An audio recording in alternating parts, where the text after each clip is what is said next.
बिस्मिल्लाहिर्रहमानिर्रहीम अस्सलाम वालेकुम। मैं हाँ मोहम्मद, तुसा मेरा यूट्यूब चैनल लेते पियो माई विलेज लाइफ। अज दे विलाग अज तो आपको असा दसेंदे पियो कि असां अज अपना पल्ला लिंबेंदे पियो। ये तुसा देते पियो जवान लगे पैन उत्ते ये भूं दी जड़ी है सारी भूं थी गया, तूड़ी थी गई को सारी ज़बान भूसा दिन सराकी पंजाबी तूड़ी आदन। ये जड़ा है ना ही को सीधा करेंदे पैन ताकि हिन लेवल सीधा थी वने, ताकि बारिश वगैरह थी तो हुन पानी जड़ा ना खड्डे ना भरी ते खड़ वजन विच, जिन वजह तू लिपई दा नुकसान ये थी वेंदे कि बारिश दा पानी तले लाए वेंदे।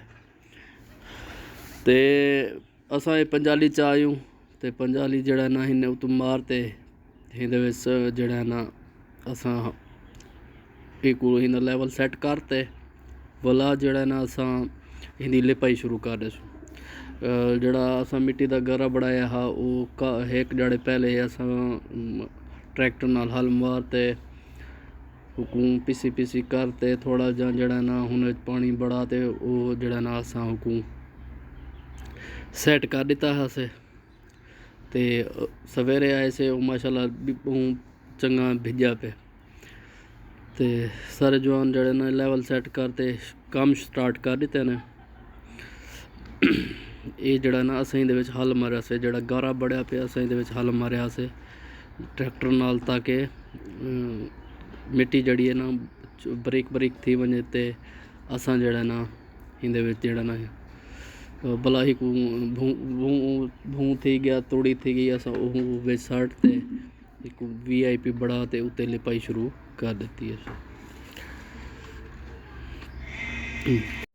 असां से तकरीबन सारे दोस्त विंगा रहे उदन, ये सारे बेहतरीन दोस्त जड़े हर साल आंदे सारे नाल पल्ला शल्ला लिंबवा भी ने। ये मिस्त्री साहब है जड़ा ना हाथ छत मारी आंदे ते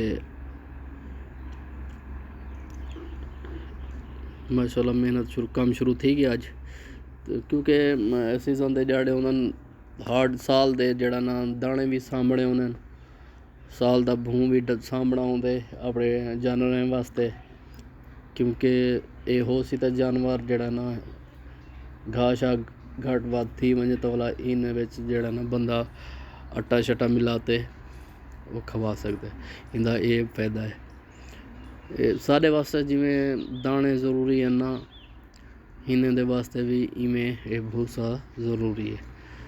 माशाल्लाह मेहनत जोश चन सारे लड़के ते कम स्टार्ट की पे कम शुरू की पे बेहतरीन कम शुरू थी गए। इन्हें जड़े बहुत जोर होंदे कम दा, एक तो बूं वगैरह सामना होंदे, दूजा जड़ा है ना दाने भी सामने उन्हें, त्रीजा वाला इन्हें रमना शुरू कर दी क्योंकि इतना कम स्टार्ट थी मुंगियां दे सीजन इतना कम होंदा, इतना कम होना जानी हद क्या नहीं।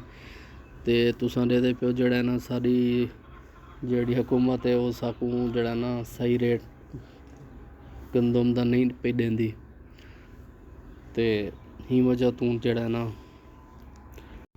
दिल सारा थोड़ा जा ना हुकूमत वास्ते सही नहीं लगता हक बढ़ते, क्योंकि गंदम जितना जिम्मेदार दा मेहनत होंदी है वो इतना ये हिसाब किताब नहीं करेंदे साढ़े नाल।